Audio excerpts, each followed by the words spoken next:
wonderful to be here and to talk to everyone at the House Institute. I had the great pleasure of interacting with several people there, particularly David Lim, Andy Groves, and Neil Siegel when they were there.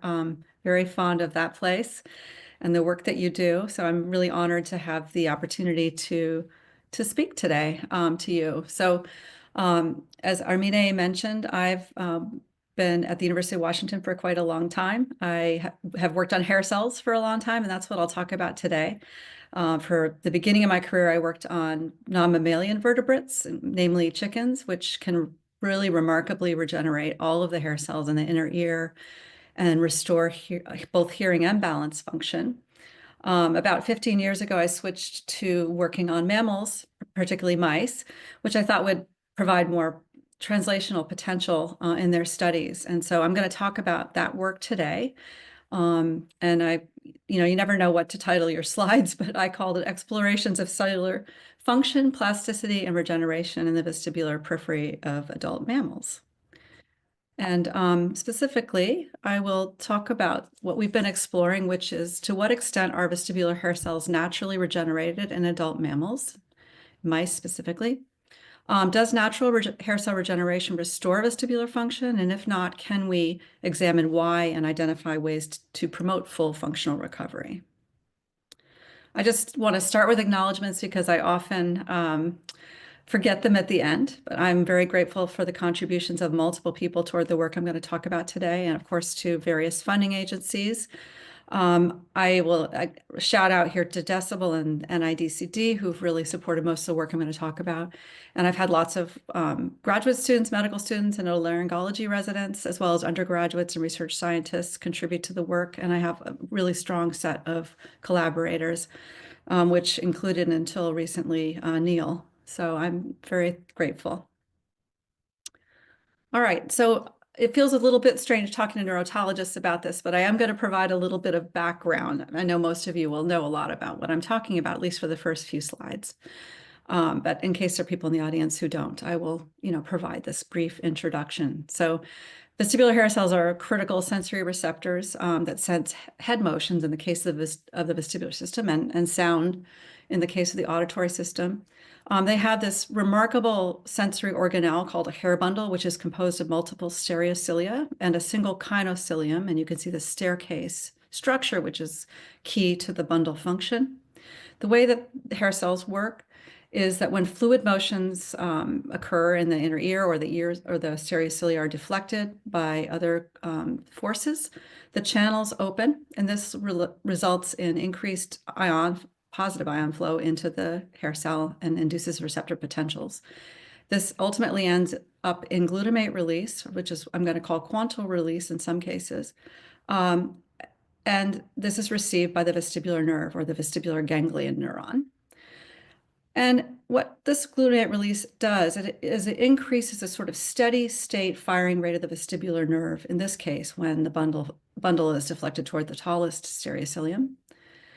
Otherwise, when the bundle is deflected in the other way, it will close these channels and you'll get less glutamate release, and it will reduce the firing rate of the vestibular nerve. So we have hair cells in 5 vestibular organs on each side of the head, and each organ encodes different types of head motions.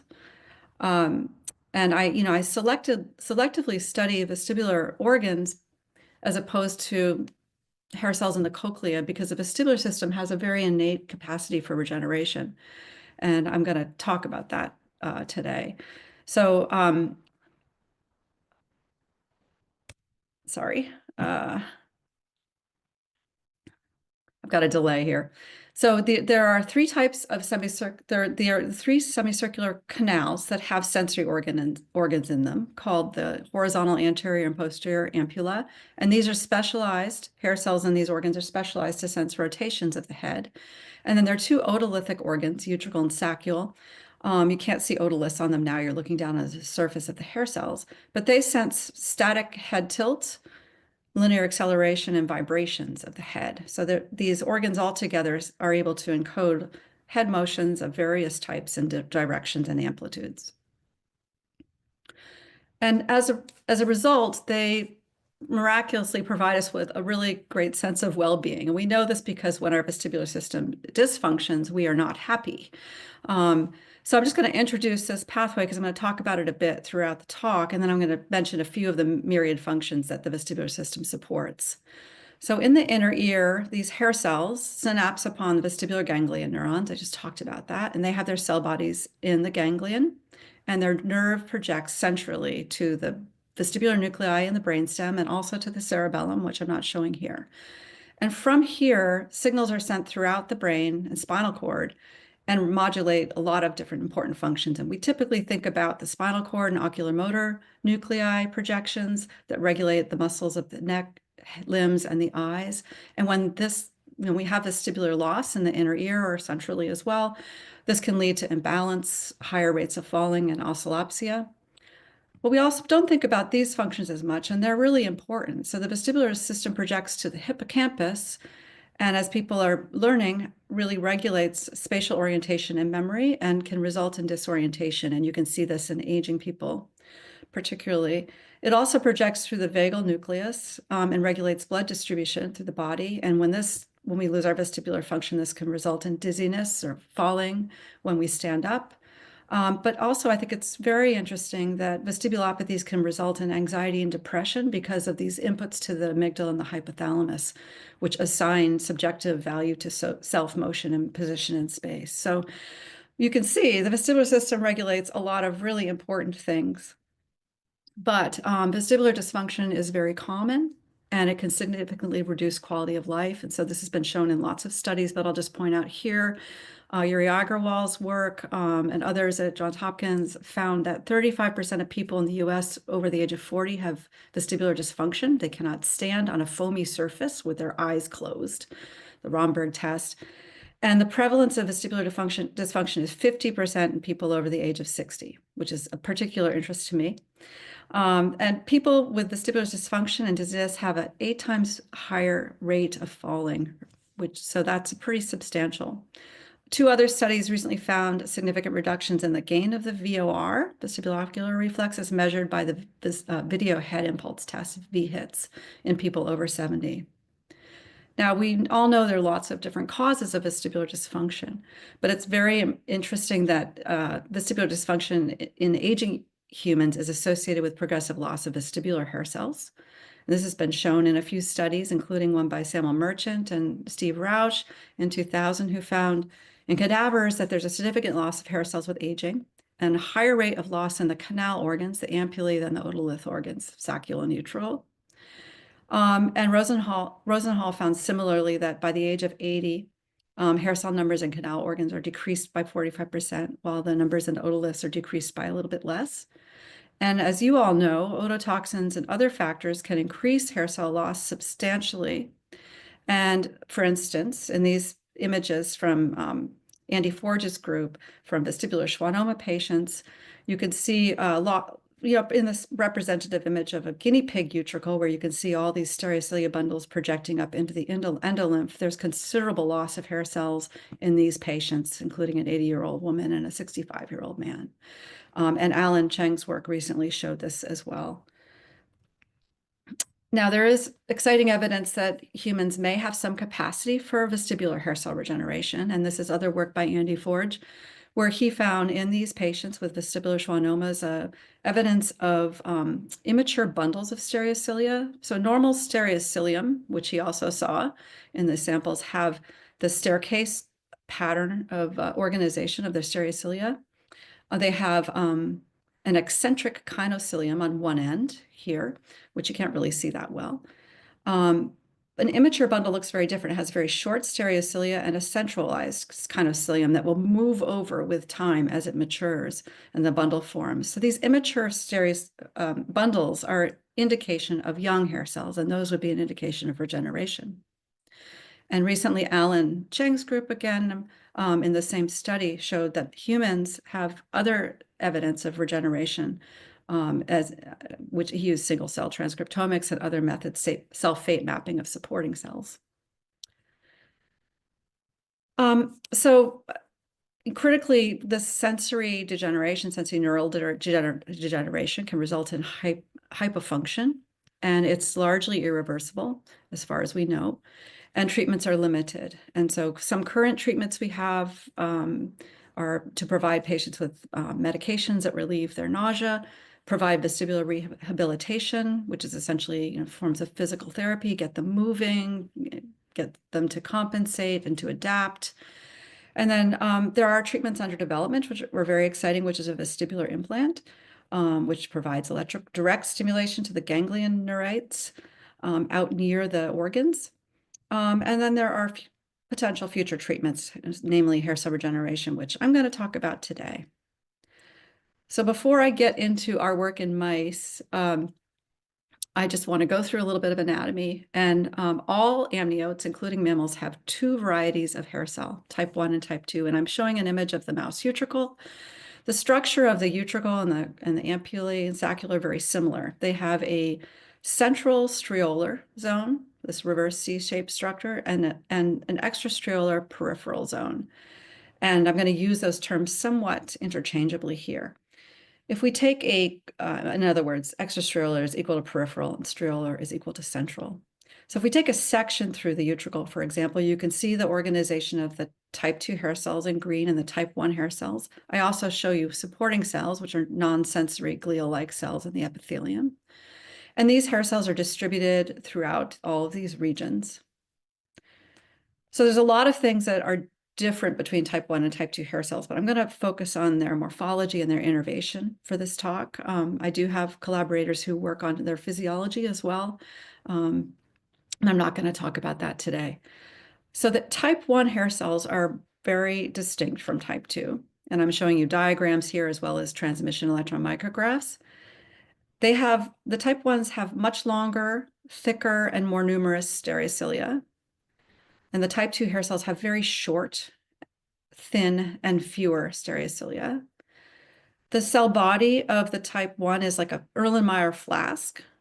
The type 2s have a hard to define shape, much thicker cell body, and they have these basolateral processes that extend out across multiple cell lengths.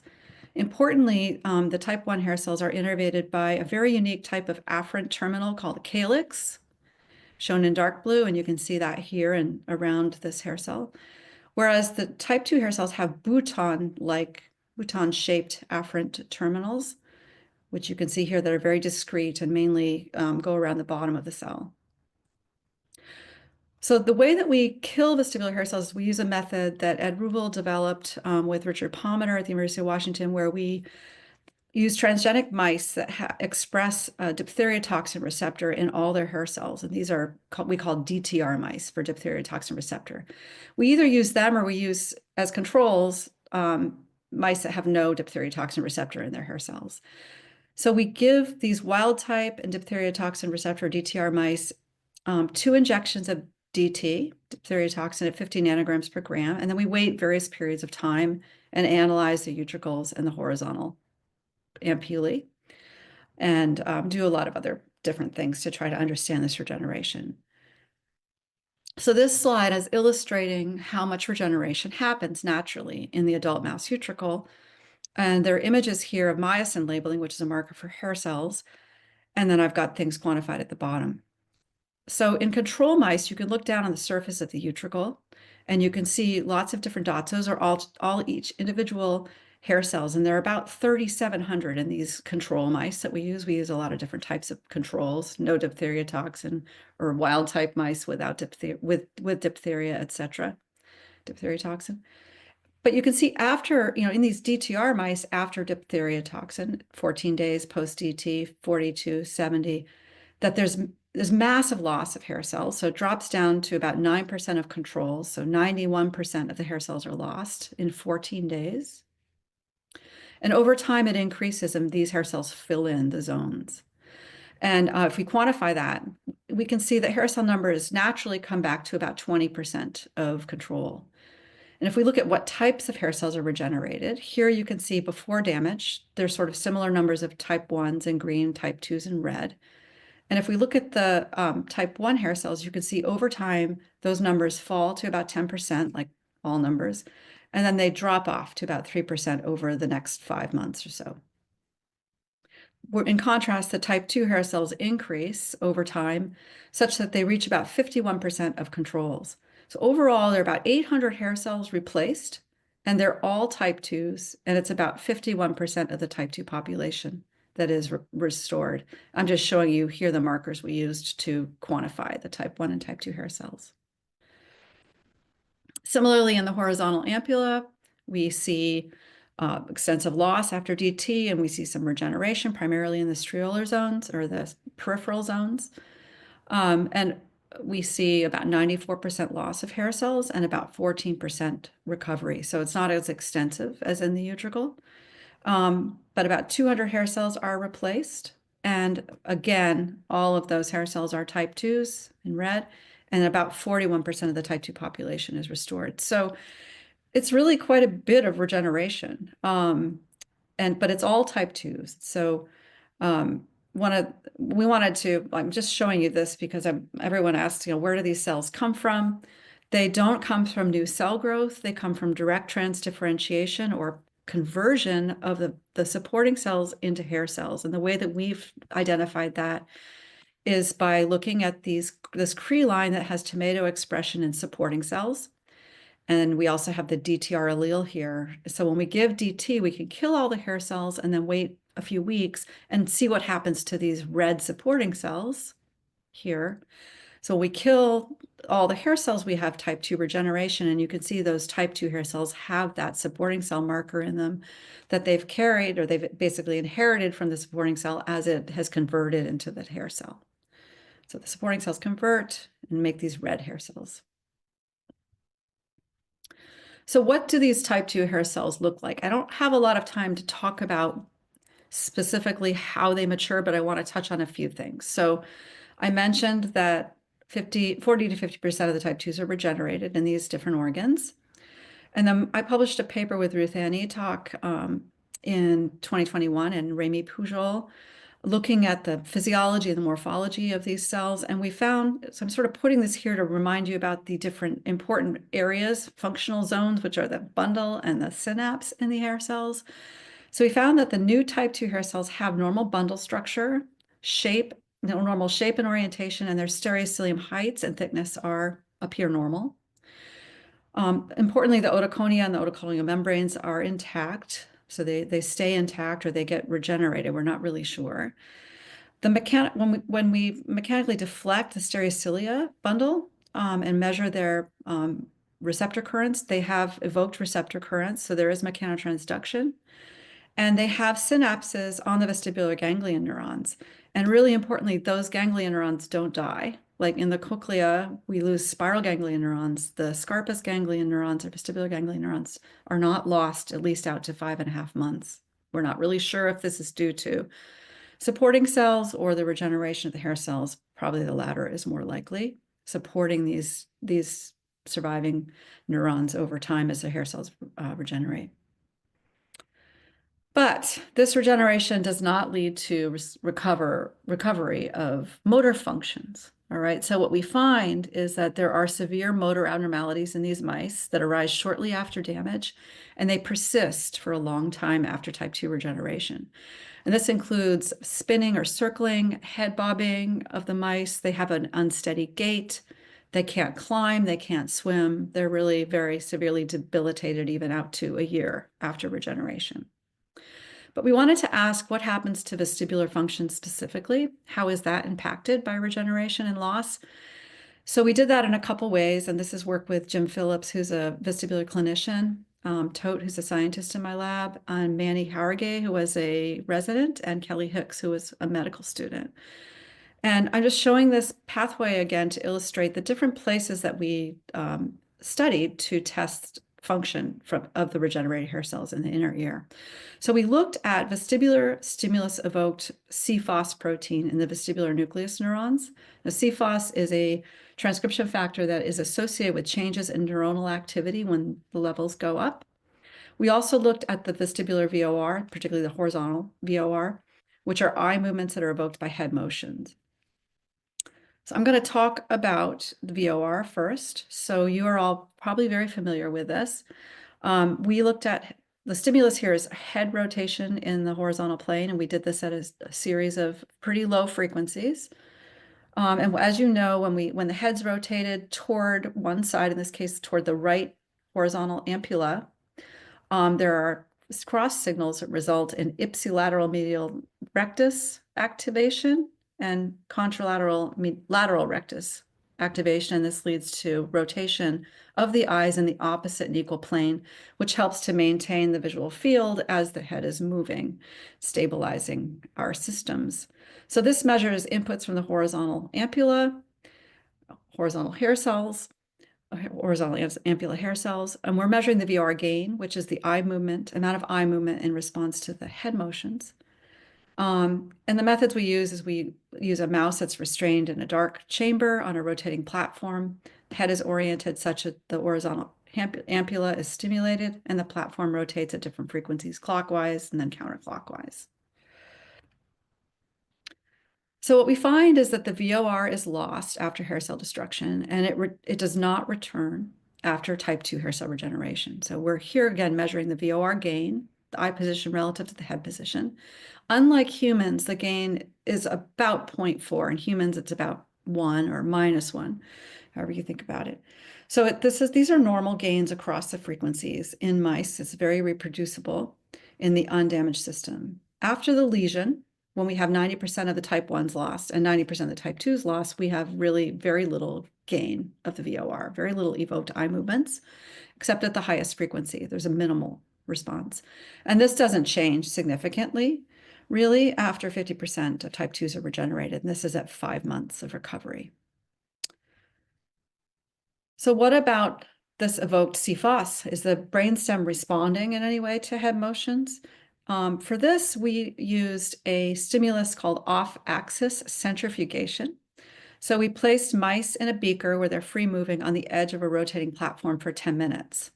So this sinusoidal off-axis centrifugation involved 0.01 hertz, pretty rapid stimulus that accelerates and then stops and then decelerates and then stops, accelerates, decelerates, stops, and then goes in the opposite direction. So we think that this sinusoidal stimulation likely stimulates all organs, but in a stochastic way, because the head is not fixed. Okay, the mice are moving around. And we measured CFOS protein in vestibular nucleus neurons in brainstem sections 45 minutes after the end of the stimulation. And this, as I said, we think is measuring inputs from all vestibular organs. So this is a pretty nifty assay. We didn't develop it. It was developed a while ago and has been used in many different studies. This is the first time, to my knowledge, it's been used in regeneration. So we did not see, we do see evoked CFOS in normal mice without hair cell loss, but we did not see it after hair cell loss and regeneration. So we're showing sections through this region of the brainstem. And so here's an undamaged mouse with normal hair cells and no centrifugation. You can see in the spinal vestibular and medial vestibular nuclei in the brainstem, there are no dots there, okay, very few. This is our positive internal control, the nucleus solitarius, which has lots of dots. The way these dots look at higher mag is like this, and these are neurons because they co-label, here is CFOS and fluorescence now, with a neural marker beta-3 tubulin, okay? So when we now take an undamaged mouse and we centrifuge it, 45 minutes later, we can see lots of evoked CFOS in these vestibular nuclei neurons, but we don't see regeneration. And we don't see this response in regenerated animals, as you can see here, but there is, the positive control is labeled. When we quantify this here, so here's CFOS positive nuclei per section in the medial vestibular nucleus in an undamaged animal with no centrifugation, so there are very few CFOS positive cells there. In an undamaged animal with centrifugation, you can see this increase, significant increase in CFOS number of CFOS positive neurons per section, but we see very low numbers when we have the full lesion with regenerated type 2 hair cells and no type 1s, even out to 1 year after damage.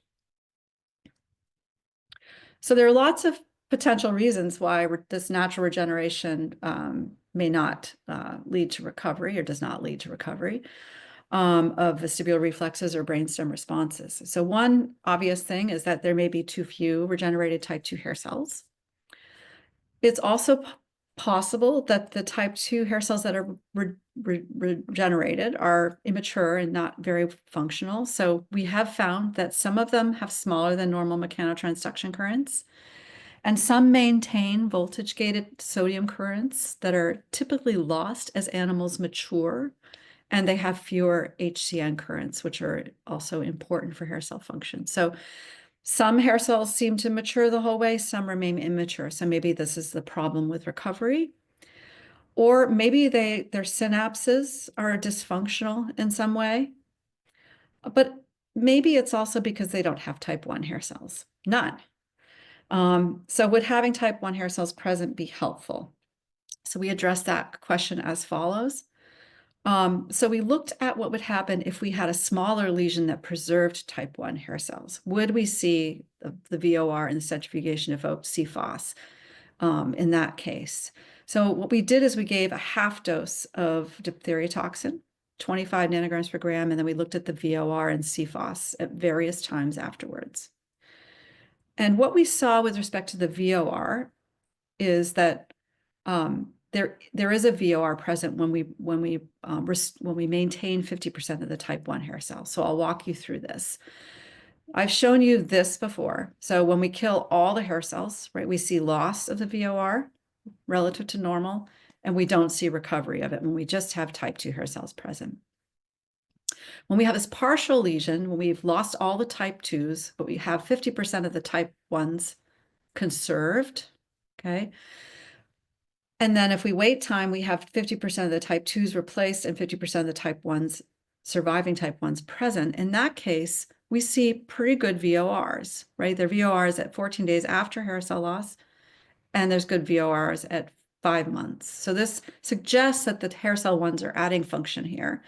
Maybe it might be just the hair cell 1s are functional, or they may work in concert with the type 2s. We're not sure. Similarly, we saw evoked CFOS when we had this partial lesion with the type 1s present. So I've shown you this before. With type 2s present, there isn't any evoked response, but when we have this partial lesion with 50% of the type 1s present, we see a partially evoked response. So this really suggests that having type 1s present helps with vestibular function. Not a super important, not a big surprise, but good to know. But then this begs the question, are type 1 hair cells normally necessary for vestibular function? And we tested this by ablating adult type 1 hair cells using a diphtheria toxin A. And we did this in collaboration with Decibel Therapeutics and with this group of people. And I didn't mention Brandon Cox, who's one of my collaborators at SIU, Southern Illinois University School of Medicine, and then Amanda Ciani-Berlingeri, who's a graduate student in my lab. So we did this by targeting DTA expression to the type 1 hair cells using Cre-ER. And we used this line, the FBXO2 Cre-ER line, which was developed by Stefan Heller and then modified by Andy Groves. And when we breed these mice to Rosa tomato mice, we can see where the Cre-ER is active. The Cre-ER is going to drive the diphtheria toxin receptor, right? It's going to turn it on. And so you can see in these red cells that express tomato, it's almost all that Cre activity is present in the type 1 hair cells in the peripheral region, very little in the central zone. Okay, so here's a cross section. You can see all the type 1 hair cells are labeled here, and there's one type 2 hair cells. So it's mostly enriched in the peripheral type 1 hair cells. So that's what we're going to expect to kill with DTA. That's what we're driving with this Cre-ER. So this is just confirming that this system worked, right? These mice lost almost all of the type 1 hair cells in the peripheral zones and maintained the type 1s and the type 2s in the central zone. So these are numbers of hair cells this is actually hair cell density, and type 1s are shown here and type 2s are shown here. And this is DTA, our experimentals shown in red and our controls in black in both of these graphs. And if we look over time, post-tamoxifen, which induces the DTA, okay, it induces the Cre, so it turns on the diphtheria toxin. In controls, in the extracellular zone, we don't see any loss, which we would expect, no loss of type 1s because they don't have DTA. But with DTA, we see loss of almost complete wipeout of type 1s by 1 week after we give the inducing agent, and that's maintained over time. Again, we wouldn't expect to see regeneration because type 1s aren't regenerated. In the streola, we don't see any change in type 1s. In the utricle, we also looked at the other organs. The same thing happens in the other organs as well. And in other words, this system targets type 1 hair cell ablation in all the organs in the peripheral zones. And if we looked at type 2s, we also don't see any loss in either the extrastriola or the streola. So what happens when we kill these peripheral type 1 hair cells? Well, we get a substantial loss of function. And that includes with the VOR and also with this centrifugation-evoked CFOS. So here is our control, and there are our VOR gains are about 0.4. And by 1 week, we have a significant drop in our VOR gains to about 2.2, and then it drops further over time. Similarly, I'm not showing you quantification here, but here's our control-evoked CFOS, and here it is after ablation of type 1 hair cells, and you can see there's very little evoked CFOS in the brain stems when we centrifuge these mice, suggesting substantial loss of inputs from the periphery. What about motor behaviors? Well, we looked at mice on the rotor rod and the balance beam. I'm showing you the balance beam data here, which are very similar to the rotor rod. And so what we had mice do is in a light environment, they would traverse a thin balance beam to a safe housing unit at the top, and they have little nets to catch them if they fall off. And then this is the time that they stay on the beam, or it could also be the time to traverse, because all the wild types stayed on the beam and they traversed these controls. They traversed within 8 seconds from here to here. And the DTA controls also did that before we gave tamoxifen, but after tamoxifen, they couldn't stay on the beam. They fell right off. And the behavior was significantly worse than the controls out to 6 to 8 weeks. So having type 1s is important for these, particularly in the periphery, right, is important for this function. So I want to point out a couple important things to help interpret the data. So one, we're thinking the regenerating type 1s is going to be critical. And just what's really fascinating about the vestibular ganglion neurons, it's really different from the cochlear ganglion neurons, is that 92% of them are dimorphic, which means they receive inputs from both type 1s and type 2s. Very small proportions of vestibular ganglion neurons receive inputs from just type 1s, and these are calyx only, or from just type 2s, and these are Bhutan only. And this is beautiful work from Cesar Fernandez and others from Jay Goldberg's lab in the chinchilla. So what we've done is we've basically created Bhutan only.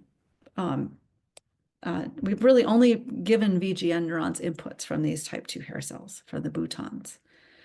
Also important, and this is in the regeneration state, right? This is what it looks like. But also John Carey and at Rubel's lab studying chickens showed that recovery of the VOR is temporally correlated with regeneration of type 1s and not type 2 hair cells. That also is supportive of the idea that type 1s must be replaced. So I'm going to spend the next 10 minutes or so talking about why we think regeneration of type 1 hair cells is important and how we are trying to do it. So some of the things I didn't share with you about type 1 hair cells in the beginning is that relates to their physiology and why they may be more important. Now, this is a lot of hand waving. We don't know really, okay? But because these type 1 hair cells have longer, thicker, and more numerous stereocilia, they're going to have larger mechanotransduction currents. Okay. They also have a faster form of neurotransmission at the calyx terminal, which is non-quantal. So they also have quantal transmission, but they have this additional type of transmission, which is very fast. So together, it's very likely that there's a much reduced synaptic delay in this calyx terminal here relative to the Bhutan terminals because of this non-quantal fast transmission. So it's generally thought that these type 1 hair cells are better suited to process rapid head motions. Type 2 hair cells, by contrast, have fewer shorter and thinner stereocilia. So they're going to have smaller transduction currents. They only have quantal transmission, and these synapses are distributed along these basolateral processes. And so it's probably likely that this input to the type 2 hair cell is going to take longer to integrate. Okay. And so it's thought that these type 2 hair cells are probably better suited to take information over time and process slow stimuli, such as posture, right? Stabilizing muscles or very low frequency movements. So we're thinking about ways to replace type 1 hair cells. And one way would be to stimulate supporting cells, those hair cell progenitors, to regenerate new type 1 hair cells instead of or in addition to the type 2s. Now, this is really challenging because mammals seem to have a very strong inhibition on forming type 1 hair cells after birth. Type 2 hair cells are formed after birth in mice. And in fact, half of the type 2 population is formed after birth in mice.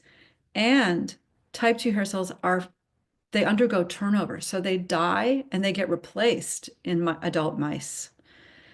We don't know about humans, but this suggests that the type 2 lineage, the cellular lineage, has a lot of plasticity. And there is permissive environment for it for these cells to be formed throughout life. Not true for the type 1s. So getting the supporting cells to form type 1s is going to be harder. So we decided to try to take a shortcut. And that is to convert the naturally regenerated type 2 hair cells to type 1s. And this has been fruitful. The way that we did it was we took advantage of the fact that a transcription factor, right, a critical regulator of gene expression and cell fate, SOX2, is expressed specifically in type 2 hair cells in adult mice. And I'll go through this in a second. And it's not in type 1 hair cells. So we think it's a strong candidate regulator for the type 2 phenotype, maintaining the type 2 phenotype and driving the type 2 phenotype in adult animals. Well, SOX2 is expressed in all supporting cells, all progenitor cells in embryos. It's expressed in all hair cell precursors and supporting cells in neonates, that it gets downregulated so that type 1 hair cells don't express it. So what we did is we knocked out SOX2 from type 2 hair cells to see if they would convert into type 1 hair cells. First, we did that in a homeostatic adult mouse, no damage. So we took SOX2 away from the native type 2 hair cells, and we found that indeed that triggers transdifferentiation of the type 2s toward the type 1s. And that's shown here. This is published in 2021. We used a Cre-ER again, this time the ATO1 Cre-ER, to target deletion of SOX2, conditional deletion of SOX2 in type 2 hair cells. Okay, so we took SOX2 out of type 2s, and you can see, again, this tomato labeling that a lot of the type 2s were targeted. So about 65% of them would lose SOX2 expression. And what we saw over time is that these type 2 cells lost their markers, these green and red markers. Their bundles increased in size and thickness. Their boutons were lost, and they grew a partial calyx that then over time expanded in some cells to a full calyx. And these cells acquired type 1 markers. This I'm showing here in yellow and orange. So many cells turned into type 1-like cells. This reprogramming took 4 to 8 months. It took a long time, and not all the cells converted. But it was really exciting to see that simply removing one transcription factor could change the fate of these cells. Does this happen in regeneration as well? Well, that's what we did here. So we did a very similar approach. We used the ATO-CRE line with tomato expression driven and with SOX2 deleted when the DTR allele was present. And I'm going to shout out here to these collaborators, Brandon, Rémi Pujol, who's been involved in a lot of cochlear developmental studies throughout his life. I coaxed him to work with me on vestibular stuff. It's been a great collaboration. Jim, and then Tote, I mentioned before, and then Hans and Hendrik were two medical students who worked with us for the year through our T32. So what we did is we killed off all the hair cells, and then we gave tamoxifen to induce SOX2 deletion from these regenerated type 2 hair cells. We looked at tomato-positive cells for their conversion to type 1s and the switch from bouton to calyx terminals, like I showed you here. And then we tested motor behaviors and then centrifugation of OC-FOS. So what we found, very similar to the homeostatic study, is that in adult regenerated type 2 hair cells, SOX2 deletion induced these regenerated hair cells to form long and thick stereocilia, typical of type 1. So here's the wild type on the left and knockout on the right, SOX2 wild type, SOX2 knockout. What you can see here is a lot of these tomato positive cells, which are regenerated type 2s, have very short, kind of like crew cut stereocilia. Whereas a surviving type 1 here has a typical long bundle staircase shape, thick stereocilia.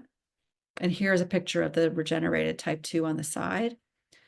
And then here you can see the TEM, transmission electron micrograph, with the short stereocilia of the type 2. Now, over time, you can see the stereocilia after knockout grow to resemble the type 1 hair cells. And here's an example of a cross-section, and they also grow in thickness. The regenerated hair cells also acquired a full or partial calyx terminal, losing their boutons after knockout of SOX2. So here's 2 wild types. This is a mature type 1, just to show you what a full calyx looks like. And here's a regenerated type 2 hair cell showing the typical bouton-like terminals that type 2 hair cells have. After SOX2 knockout, we see growth of the calyx, so expansion of, growth of these boutons. We think they're expanding to form a calyx, and in some cases we could see an almost full calyx. And these also have ribbon synapses. So now, the critical question is, did this transdifferentiation lead to any improvement of function? No, it did not. And we subjected mice to all these tests: horizontal VOR, rotor rod swim test, open field, centrifugation of OC-FOS. I'm not going to show you all the negative results, but we didn't see any improvement in any test. And we think probably this is because the reprogramming of type 2 to type 1s is incomplete. And I'm just going to show this one slide to illustrate this, but we're trying to further study this. So this is work that Neil did in his lab before he passed away at USC with Lee Tao, and my graduate students been involved in this as well. And what you can see, if we look at single cell transcriptomics, and these are all individual cells, the normal type 2 hair cells are shown here in, type 1 hair cells are shown here in green, and the type 2 hair cells are shown in blue. And what you can see with these converting cells, please let me know if you can't hear. I just had some noise start in my backyard. That these converting cells shown in red have sort of moved from the type 2 toward the type 1 phenotype, transcriptomic phenotype, but they have not fully acquired and integrated into this group. All right, so I'll summarize now. Are you guys hearing me okay still? Can you hear me okay? We hear you. Great. All right, so the adult mammals can regenerate about 15 to 20% of their vestibular hair cells in all organs. The type 2 hair cells acquire mature features and they establish synapses with the VGNs, but the vestibular function is not restored. Preserving 50% of the type 1 population enables functional recovery, perhaps in collaboration with the regenerated type 2 hair cells. If we ablate type 1 hair cells, it has big impact, even just ablating the ones in the peripheral zone, by decreasing the VOR gains and centrifugation of OC-FOS, as well as balance beam performance, really showing that the type 1s are important. One approach that we've taken to regenerating type 1 hair cells is to delete SOX2 from the regenerated type 2s. This drives partial conversion toward the type 1 fate, but it does not restore function. So some of the things we're trying to do now is to assess the contributions of the other types of hair cells, type 1s and type 2s. So we're trying to ablate all the type 1s to see what happens to function. Does that wipe out function completely? Do they circle as well? And then we're trying to ablate just type 2 hair cells to see if that has any impact on function. And then we're also trying to find additional ways to promote type 1 regeneration. So can we find other ways besides SOX2 to induce a full conversion of type 2s to type 1s, or can we find ways to convert to sort of coax supporting cells to form type 1 hair cells? So I will stop there and thank you very much for your attention.